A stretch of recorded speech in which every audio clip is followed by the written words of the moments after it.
শিব যিনি নিঃসঙ্গতার প্রতীক, শিব যিনি বৈরাগ্যের মহামন্ত্র, কিন্তু তিনি সংসারকেও অস্বীকার করেননি। পার্বতীকে গ্রহণ করে তিনি আমাদের শিখিয়েছেন বৈরাগ্য মানে পালানো নয়, বরং সংসারের ভেতর থেকেও ঈশ্বরের পথে থাকা।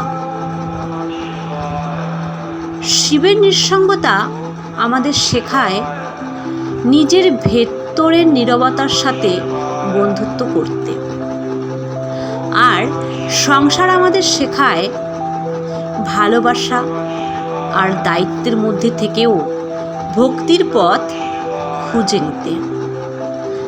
আজকের শিক্ষা এটাই, সংসারের থেকেও বৈরাগী হওয়া সম্ভব যদি হৃদয়ে শিবের মতো সমতা রাখা যায়।